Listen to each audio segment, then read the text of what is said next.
2 ദിവസത്തെ തെരച്ചിലിന് ശേഷമാണ് ഇപ്പോൾ ഉപ്പിലാമൂട് പാലത്തിന് സമീപം ഈ ബോഡി കണ്ടെത്തിയിരിക്കുന്നത്. പ്രധാനമായും ഫയർഫോഴ്സിന്റെ റെസ്ക്യൂ ടീം ഇന്ന് 2 സംഘങ്ങളായി ചേർന്ന് പരിശോധന നടത്തിയിരുന്നു. അതിന്റെ അടിസ്ഥാനത്തിലാണ് ഇപ്പോൾ ബോഡി കണ്ടെത്താൻ സാധിച്ചിരിക്കുന്നത്. ഇതിന് നേതൃത്വം നൽകിയ ഫയർഫോഴ്സിന്റെ സീനിയർ ഉദ്യോഗസ്ഥൻ നമുക്കൊപ്പമുണ്ട്. സാർ, എങ്ങനെയായിരുന്നു ഇന്നത്തെ പരിശോധനയിൽ ഈ ഉപ്പിലാമൂട് പാലത്തിന് സമീപത്ത് നിന്നും ബോഡി കണ്ടെത്തിയത്? അത് ഫയർഫോഴ്സിന്റെ 4 ടീമായിട്ട് തിരിഞ്ഞിട്ടായിരുന്നു ഇതിന്റെ സെർച്ചിങ് ആരംഭിച്ചത്. ഒന്ന് ഇവിടെ നിന്നും പിന്നെ പൊഴിയുടെ അടുത്തുനിന്ന് ഇങ്ങോട്ടും വന്നുകൊണ്ടിരിക്കുകയായിരുന്നു. ആ കുളത്തു നിന്ന് ഇങ്ങോട്ട് വന്നുകൊണ്ടിരിക്കുകയായിരുന്നു. ഇതിനിടയിലാണ് നമുക്ക് കണ്ടെത്താൻ കഴിഞ്ഞത്. ഉപ്പിലാമൂട് പാലത്തിന്റെ അടുത്തായിട്ടാണ് ഈ ബോഡി കമിഴ്ന്ന് കിടക്കുന്ന നിലയിൽ ബാക്കാണ് ആദ്യം കാണുന്നത്. അതിന് കൺഫേം എടുത്തിട്ടുണ്ട്. നമ്മുടെ സ്കൂബ ടീം ഇറങ്ങി എടുത്തിട്ടുണ്ട്. അതായത് ഈ ബോഡി കഴിഞ്ഞ ദിവസം ഇവിടെ നിന്നും അങ്ങോട്ടേക്ക് പോയിട്ടുണ്ടാവാം എന്നൊരു വിലയിരുത്തലിലേക്ക് ഫയർഫോഴ്സ് എത്തിയല്ലേ? തീർച്ചയായിട്ടും. കാരണം ഇന്നലത്തെ മഴയിൽ നല്ല വെള്ളം ഒഴുക്കുണ്ടായിരുന്നു. ആ ഒഴുക്കിൽ പെട്ടായിരിക്കണം ഇതിനകത്ത് പോയിട്ടുള്ളത്. 24 മണിക്കൂർ കഴിഞ്ഞാൽ മാത്രമേ ഈ ബോഡി തറയിൽ നിന്ന് പൊങ്ങി വരത്തുള്ളൂ. അങ്ങനെ ഈ മഴയിൽ നല്ല കുത്തൊഴുക്കും ഉണ്ടായിരുന്നു. അതിനകത്ത് ഒഴിച്ചു പോകാനാണ് സാധ്യത. ഈ കഴിഞ്ഞ ദിവസം തന്നെയായിരിക്കും ഈ ബോഡി പോയിട്ടുണ്ടാകും. അതിന് മുൻപ് പോകാനുള്ള സാധ്യതകൾ എന്തെങ്കിലും ഉണ്ടോ? ഇല്ല, അതിനു മുമ്പ് പോകാൻ സാധ്യത വളരെ കുറവാണ്. ഇവിടെ ഏതോ ഭാഗത്തൊക്കെ തങ്ങി നിന്നിരിക്കണം. ബോഡി വീർത്ത് തുടങ്ങുമ്പോഴാണല്ലോ ഈ പൊങ്ങുന്ന സമയത്ത് ഈ ഒഴുക്കിൽപ്പെട്ടായിരിക്കും പോയിട്ടുള്ളത്. കഴിഞ്ഞ ദിവസമായിരിക്കണം ഇത് പോയിട്ടുള്ളത്. ഇവിടുത്തെ പരിശോധന ഇനി അവസാനിപ്പിക്കുകയല്ലേ? കൺഫേം നമ്മുടെ ഉയർന്ന ഉദ്യോഗസ്ഥരുടെ അനുവാദത്തോടുകൂടി മാത്രമേ നമുക്കിത് വൈൻഡപ്പ് ചെയ്യാൻ പറ്റുള്ളൂ.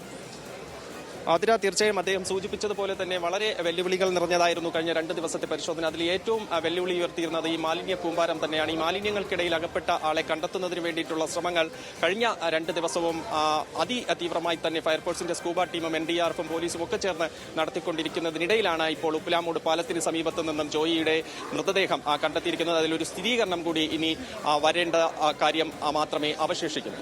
ആതിര, ശരി, അത്തരത്തിൽ ആമേഴഞ്ചാൻ തോട്ടിൽ വീണ് കാണാതായ ജോയിയുടെ മൃതദേഹമാണ് ഈ ഘട്ടത്തിൽ കണ്ടെത്തിയിരിക്കുന്നത്. പഴവങ്ങാടി തകരപ്പറമ്പ് വഞ്ചിയൂർ റോഡിലെ കനാലിലാണ് മൃതദേഹം കണ്ടെത്തിയത്. അതീവ ദുഃഖകരമായ വാർത്തയാണ്. 3 ദിവസം നീണ്ടുനിന്ന തിരച്ചിലാണ്. വിവിധ സേനകൾ സംയുക്തമായി തിരച്ചിൽ നടത്തുകയായിരുന്നു. അതിനൊടുവിലാണ് ഇന്ന് മൃതദേഹം ഉപ്പിലാമൂടിന് സമീപം പൊങ്ങിയത്. മൃതദേഹം ജോയിയുടേതാണ് എന്ന് തന്നെയാണ് പോലീസ് വ്യക്തമാക്കുന്നതെന്നാൽ അതിനിയും തുടർ പരിശോധനകൾ ആവശ്യമാണ് എന്നുള്ള തരത്തിലും റിപ്പോർട്ടുകൾ വരുന്നുണ്ട്.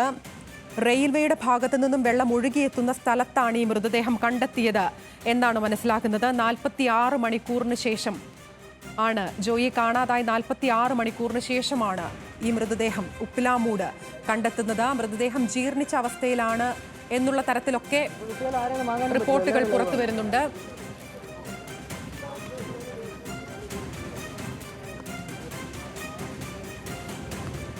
അഞ്ജു ജയപ്രകാശ് തുടരുന്നുണ്ട്.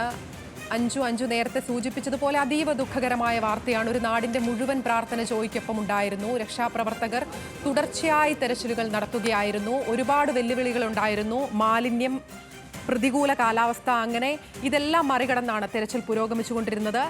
അതിനുശേഷം ഈ ഘട്ടത്തിൽ ഏറ്റവും ദുഃഖകരമായ വാർത്ത തന്നെയാണ് പുറത്തു വരുന്നത്.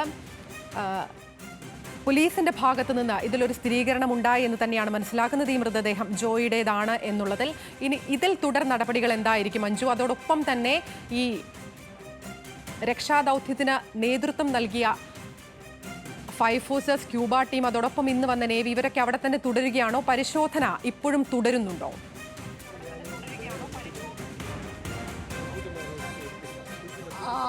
നിലവിൽ ആതിര, നമ്മളിപ്പോൾ ഈ മൃതദേഹം കണ്ടെത്തിയ ഈ ഉപ്പിലാമൂട് പാലത്തിന്റെ തൊട്ട അരികിലായിട്ട് ഈ കനാലിന്റെ ഭാഗത്ത് വെച്ചാണ് ഇത്തരത്തിലൊരു ഒരു 8 മണിക്കോടുകൂടി ബോഡി കണ്ടെത്തി എന്ന് ഒരാൾ ഫോൺ ചെയ്ത് പറഞ്ഞാൽ ഞാൻ ഓടി വന്നത്. അങ്ങനെയാണ് ഞാനിത് കാണുന്നത്. അപ്പോൾ HI കോർപ്പറേറ്റ് ജീവനക്കാരും ഉണ്ടായിരുന്നു. ഒഴി വന്നതാണ്. ഇന്നലെ രാത്രി കാണാൻ പറ്റില്ല, കാണാൻ സാധിക്കില്ല. ഇന്നലെ രാത്രി ആയിരിക്കും ഒഴി വന്നത്. രാത്രി മഴ ഉണ്ടായിരുന്നല്ലോ. അല്ല, ഞാൻ അമ്പലത്തിൽ പോയിട്ട് തൊഴുതിട്ട് വെളിയിൽ ഇറങ്ങിയപ്പോൾ എനിക്കൊരു ഫോൺ കാൾ വന്നു. അണ്ണാ, ഇങ്ങനെ ഒരു ബോഡി കിടക്കുമ്പോൾ തോന്നുന്നു, നമ്മുടെ വാർഡിലാണ്, ബോഡി വരാൻ പറഞ്ഞു. അങ്ങനെ ഞാൻ ഇവിടെ വന്നപ്പോൾ JHI കണ്ടീജൻസി ജീവനക്കാരോട് ക്ലീൻ ചെയ്യാൻ വരുമല്ലോ രാവിലെ. ആ സമയത്ത് അവരും ഉണ്ടായിരുന്നു. അവരും കണ്ടു, ഞാനും കണ്ടു ആദ്യമായിട്ട്. ഞാനാണ് അപ്പോൾ മേയറെ വിളിക്കുന്നത്. അപ്പോൾ മേയറെ വിളിച്ചപ്പോൾ എന്തോ തിരക്കായിരിക്കും, ഫോൺ എടുത്തില്ല. അത് ഇത് ഡെപ്യൂട്ടി മേയറെ വിളിച്ചു. അപ്പോൾ ഡെപ്യൂട്ടി മേയറും ഫോൺ എടുത്തില്ല. തിരിച്ച് ഞാൻ ഫയർഫോഴ്സിലും വിളിച്ചു, പോലീസ് സ്റ്റേഷനിലും വിളിച്ചു, വഞ്ചിയിൽ. അങ്ങനെ ഫയർഫോഴ്സ് തിരിച്ച് എന്നെ വിളിച്ചു. അപ്പോൾ ഞങ്ങൾ അങ്ങോട്ട് വരുന്നുണ്ട്, കൗൺസിലർ ഇപ്പോൾ ഉടനെ എത്താമെന്ന് പറഞ്ഞു. അങ്ങനെ അവർ വന്നു. ഇതിനിടയ്ക്ക് ആൾ കൂടി. പിന്നെ ഡെപ്യൂട്ടി മേയർ വിളിച്ചപ്പോൾ എനിക്ക് എടുക്കാൻ പറ്റിയില്ല. അതെ, കമഴ്ന്ന് കിടക്കായിരുന്നു. ഈ സ്വാഭാവികമായിട്ട് നമുക്ക് ഈ 2 ദിവസമായിട്ട് തിരച്ചിൽ നടക്കുന്നതുകൊണ്ട് തന്നെ അത് ജോയുടേതാണെന്ന് നിങ്ങൾക്ക് ഒരു സംശയം തോന്നിയിരുന്നു? തീർച്ചയായിട്ടും തോന്നിയിരുന്നു. നമ്മുടെ ആ ബോഡി തന്നെ ഇരിക്കുമെന്ന് എനിക്ക് സംശയം ഉണ്ടായിരുന്നു. കാരണം മുമ്പൊരു ബോഡി ഇതുപോലെ ഒഴുകി കുഴിവീട് കോളനിയിൽ അവിടെ വന്നിട്ടുണ്ട്, അവിടെ നിന്ന് എടുത്തിട്ടുണ്ട്. അതുപോലെ ഈ അടി ഒഴുക്കുള്ളതുകൊണ്ട് അടി ഇന്നലത്തെ രാത്രിത്തെ മഴയത്തേക്ക് പോകുന്നിരിക്കും, അങ്ങനെ എനിക്ക് തോന്നി. അതെ അതെ, തീർച്ചയായിട്ടും. അതെ, മാലിന്യം ഇവിടെ ദിവസവും ക്ലീൻ ചെയ്തുകൊണ്ടിരിക്കുകയാണ്. പക്ഷേ ഒരു വിധത്തിൽ ഇതിനൊരു നിൽക്കുന്ന ഒരു സമ്പ്രദായം ഇല്ല. മാലിന്യം ഇങ്ങനെ വന്നുകൊണ്ടേ ഇരിക്കുകയാണ് ദിവസവും. ആയിരിക്കും. കാരണം ഇന്നലെ രാവിലെയൊക്കെ ഞാനിവിടെ തിരക്കി, ഞാൻ നോക്കി, കണ്ടില്ല, എൻ്റെ ശ്രദ്ധയിൽപ്പെട്ടില്ല, കണ്ടില്ല. ഇന്നലെ ഞാനിങ്ങനെ ബോഡി അവിടെ പോയപ്പോൾ ഇങ്ങോട്ട് തന്നെ വരാൻ സാധ്യതയുള്ളതുകൊണ്ട് ഞാനിങ്ങനെ രാവിലെ ഇവിടെ ഒന്നും നോക്കിയില്ല. ഇന്നലെ രാവിലെയും നോക്കി. എന്നിട്ടാണ് ഞാൻ ഇന്നലെ അങ്ങ് വന്നത്, അവിടെ തമ്പാൻ്റെ വന്നത്. പക്ഷെ ഇന്നലെ വന്നില്ല, ഇന്ന് രാവിലെ കൂടെ കണ്ടത്. ശുചീകരണ തൊഴിലാളി. അതെ, എന്നെ ഫോൺ ചെയ്ത് പറഞ്ഞു, ഞാൻ ഓടി വന്നു. ഫയർഫോഴ്സിനെ അറിയിച്ചു, ബഞ്ചു സ്റ്റേഷനിൽ അറിയിച്ചു. അവസ്ഥ ആദ്യം എനിക്ക് സംശയം തോന്നി, കാരണം മൃതദേഹം തന്നെയും സംശയം. കാരണം ഈ ടെക്സ്റ്റൈൽസിലൊക്കെ വെളിയിൽ വച്ചേക്കുമല്ലോ ഡ്രസ്സൊക്കെ ചെയ്തു, അതുപോലത്തെ എന്തോ സാധനമാണെന്ന് ഞാൻ വിചാരിച്ചു. പിന്നീട് നോക്കിയപ്പം ബ്ലഡിൻ്റെ ഇത് കാണുന്നുണ്ട്, പിന്നെ തലമുടി കാണുന്നുണ്ട് ചെറുതായിട്ട്. അപ്പോൾ എന്തായാലും ബോഡി തന്നെന്ന് മനസ്സിലായി. അങ്ങനെയാണ് എല്ലാവരും പെട്ടെന്ന് വിളിച്ചത്. മുമ്പ് ഒരിക്കൽ ഒരു ബോഡി അവിടെ പാർട്ടി ഓഫീസിൻ്റെ ബാക്കിലത്തെ ആമേഞ്ചാൻ തൊട്ടിലുണ്ടായിരുന്നു. അതുപോലെ ഒഴിവ് എന്നതാണ് മഴയത്ത്. അല്ലല്ല, തൊഴിലാളിയൊന്നുമല്ല. ആരെന്നെ അറിയാം, ഇതുവരെ അറിഞ്ഞിട്ടില്ല അത് ആരാണെന്ന്. എൻ്റെ പേര് രാജേന്ദ്രൻ. ഞാൻ കൗൺസിലറാണ് ഇവിടുത്തെ. രാവിലെ അമ്പലത്തിൽ നിന്ന് ഇറങ്ങിയപ്പോൾ ഒരു ഫോൺ കോൾ വന്നു. ഞാൻ ഓടി ഇവിടെ വന്നപ്പം ബോഡിയാണെന്ന് മനസ്സിലായി. ബോഡി അപ്പോൾ ഇങ്ങനെ കമന്ന് കിടക്കുന്നു. അപ്പോൾ ഞാൻ എല്ലാവരും വിളിച്ചു, പിന്നെ ഫയർഫോഴ്സിൽ വിളിച്ചു, പഞ്ചൂർ സ്റ്റേഷനിൽ വിളിച്ചു. അവരെല്ലാം വന്നു. ബാക്കി നടപടിക്രമങ്ങളെല്ലാം ഒരു 8 മണിയിരിക്കും. നിലവിലിപ്പോൾ അതാണ് അതിര സൂചിപ്പിക്കുന്നത്. അതായത് ഒരു രാവിലെ ഇവിടെ നിന്ന് വാർഡ് കൗൺസിലർ, അതായത് കോർപ്പറേഷൻ തൊഴിലാളികൾ അറിയിച്ചതിനെ തുടർന്ന് വാർഡ് കൗൺസിലറാണ് വിളിച്ച് ഫയർഫോഴ്സിനെയും ഒപ്പം തന്നെ പോലീസിനെയും ഈ കാര്യം അറിയിക്കുന്നത്. തുടർന്നാണ് ഇവർ ഈ പരിസരത്തേക്ക് ഉപ്പിടാമൂട് പാലത്തിൻ്റെ അടുത്തേക്ക് എത്തുന്നത്. നിലവിലിപ്പോൾ വാർഡ് കൗൺസിലർ സൂചിപ്പിച്ചതുപോലെ തന്നെ ജീർണിച്ച അവസ്ഥയിലായിരുന്നു മൃതദേഹം എന്നാണ് മനസ്സിലാക്കാൻ സാധിക്കുന്നത്. ഈ നിലവിലിപ്പോൾ ഈ ഭാഗത്ത്, അതായത് ഈ മൃതദേഹം കണ്ടെത്തിയ ഭാഗത്ത് വളരെ അഴുക്കുകൾ നിറഞ്ഞ, മാലിന്യങ്ങൾ നിറഞ്ഞ ഒരു കൂമ്പാരത്തിന് അരികിലാണ് ഇത്തരത്തിൽ ഒരു മൃതദേഹം കണ്ടെത്തുന്നത്. അതാണ് ഈ ഓടയിൽ നിന്നടക്കം ഈ മാലിന്യങ്ങൾ ഒഴുകി വരുന്ന ഭാഗത്തു നിന്നാണ് ഇത് അല്പസമയത്തിന് മുമ്പ് ഈ ഫയർഫോഴ്സ് ഉദ്യോഗസ്ഥർ അടക്കം ഈ മൃതദേഹം എടുത്തത്. അതിപ്പോൾ ആംബുലൻസിൽ കയറ്റി മെഡിക്കൽ കോളേജിലേക്ക് കൊണ്ടുപോയിട്ടുണ്ട്. ഇനിയിപ്പോൾ മറ്റു പരിശോധനകൾ ഉൾപ്പെടെ നടത്തണം. പക്ഷേ ഫിസിക്കൽ ഫീച്ചേഴ്സ് അടക്കം പരിശോധിച്ചുകൊണ്ട് അത് ജോയിയുടേതാണെന്നുള്ള ഒരു നിഗമനത്തിൽ തന്നെയാണ് പോലീസ് ഉള്ളത്. എന്തായാലും ഈ നേരത്തെ നമ്മൾ സൂചിപ്പിച്ചതുപോലെ റെയിൽവേയുടെ ടണലിനേക്കാൾ, ആ പരിസരത്തുള്ളതിനേക്കാൾ കൂടുതൽ വലിയ തരത്തിലുള്ള മാലിന്യങ്ങളാണ് ഈ മൃതദേഹം കണ്ടെത്തിയ സ്ഥലത്ത് ഉൾപ്പെടെ ഉള്ളത് എന്ന് മനസ്സിലാക്കാൻ സാധിക്കും. ഇവിടെ ഇപ്പോൾ നീണ്ടു നിവർന്ന് കാണാൻ സാധിക്കുന്നത്, അല്ലെങ്കിൽ മുഴുവനായിട്ട് കാണാൻ സാധിക്കുന്നത്, നിറയെ ചാക്കുകളായിട്ട് കെട്ടി ഈ കനാലിലേക്ക് എറിഞ്ഞിട്ടുള്ള മാലിന്യങ്ങൾ മാത്രമാണ്. ഇതിൻ്റെ ഇടയിലാണ് ഇപ്പോൾ അഴുകി ജീർണിച്ച നിലയിൽ ഒരു മൃതദേഹം കണ്ടെത്തുന്നത്. എന്തായാലും 3 ദിവസമായി വളരെ പ്രയത്നിച്ച ഈ അഴുകിയ ജലത്തിൽ തന്നെ ജോയിക്കായിട്ട് വലിയ തരത്തിലുള്ള പരിശോധനയായിരുന്നു, സംയുക്തമായിട്ടുള്ള ഒരു പരിശോധനയായിരുന്നു ഈ ഫയർഫോഴ്സിൻ്റെ സ്കൂബ സംഘത്തിൻ്റെയും ഫയർഫോഴ്സിൻ്റെയും ഒപ്പം തന്നെ NDRFിൻ്റെ സംഘത്തിൻ്റെ ഒപ്പം ഇന്നലെ രാത്രിയോടുകൂടി എത്തിയിട്ടുള്ള നാവികസേന തെരച്ചിൽ ആരംഭിക്കുന്നതേ ഉണ്ടായിരുന്നുള്ളൂ. അതിനിടയിലാണ് ഇത്തരത്തിൽ മൃതദേഹം ഈ ഭാഗത്തേക്ക് ഒഴുകിയെത്തുന്നത്. അങ്ങനെയാണ് ഇവിടെ ഉണ്ടാകുന്ന മൃതദേഹം കണ്ട് കോർപ്പറേഷൻ, അതായത് ഈ പരിസരത്ത് വൃത്തിയാക്കാൻ വന്നിട്ടുള്ള കോർപ്പറേഷൻ തൊഴിലാളികളാണ് ഇത് കണ്ടതിന് ശേഷം വാർഡ് കൗൺസിലറെ അറിയിക്കുന്നു. അതിനുശേഷം ഫയർഫോഴ്സിനെയും വഞ്ചൂർ പോലീസിനെയും അറിയിക്കുന്നു. അങ്ങനെയാണ് ഈ മൃതദേഹം ഇവിടെ നിന്ന് എടുത്തു മാറ്റാനുള്ള നടപടികളൊക്കെ നടത്തി മൃതദേഹം ആംബുലൻസിൽ കയറ്റി മെഡിക്കൽ കോളേജിലേക്ക് കൊണ്ടുപോകുന്നത്.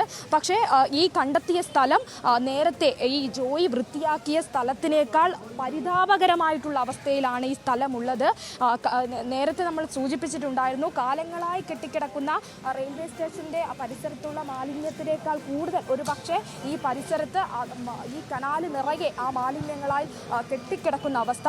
ഒരു വല്ലാത്തൊരു സങ്കടം തോന്നുന്നത് ഇത് വൃത്തിയാക്കാൻ ഇറങ്ങിയിട്ടുള്ള ഈ ജോയിയെ കണ്ടെത്തുന്നതും ഈ നേരത്തെ കുടുങ്ങിക്കിടക്കുന്നുണ്ടാകും എന്നൊരു വിശ്വാസത്തിലായിരുന്നു ആ ടണലിൽ ഇത്രയും സമയം ഇത്തരത്തിലൊരു പരിശോധന നടത്താൻ ഈ സംഘം അല്ലെങ്കിൽ ഈ സംയുക്ത സംഘം ഉന്നതതല യോഗമൊക്കെ നടത്തിക്കൊണ്ട് വലിയ തരത്തിലുള്ള ഓപ്പറേഷൻ ഉൾപ്പെടെ നടത്തിക്കൊണ്ട് എല്ലാ സാങ്കേതിക വിദ്യയും ഉപയോഗിച്ചുകൊണ്ട് ഒരു ജീവന് വേണ്ടി ആ ടണലിനുള്ളിൽ നമ്മൾ കിടഞ്ഞ് പരിശ്രമിച്ചെങ്കിലും അത് ആ പരിശ്രമങ്ങളൊക്കെ വെറുതെയായി മാറുന്ന ഒരു കാഴ്ച.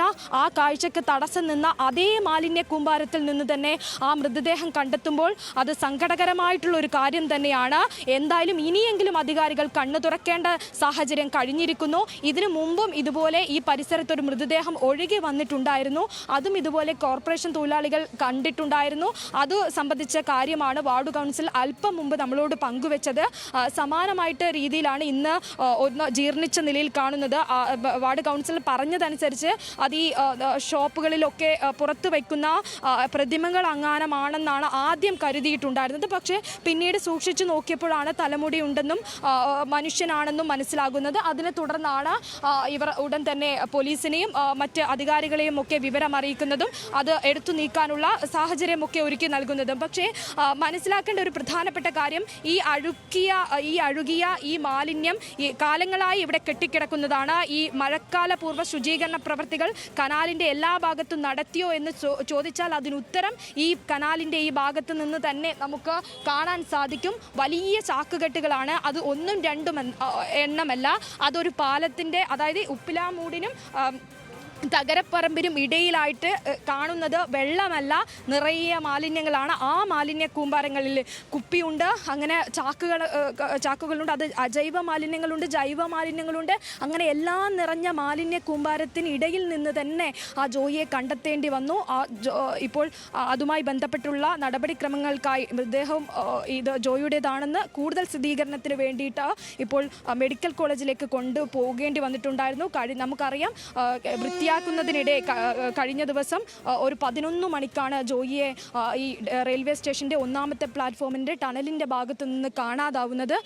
അതിനുശേഷം ജോയിക്കൊപ്പം ജോലി ചെയ്തുകൊണ്ടിരുന്ന ശുചീകരണ തൊഴിലാളി പറഞ്ഞതിൻ്റെ നിർദ്ദേശമനുസരിച്ചായിരുന്നു ടണലിൻ്റെ ഭാഗത്തൊക്കെ പരിശോധന നടത്തിയത്. അപ്പോഴുമുണ്ടായ സംശയം അടിഞ്ഞുകൂടി കിടക്കുന്ന മാലിന്യങ്ങൾക്കിടയിൽപ്പെട്ടിട്ടുണ്ടാവും.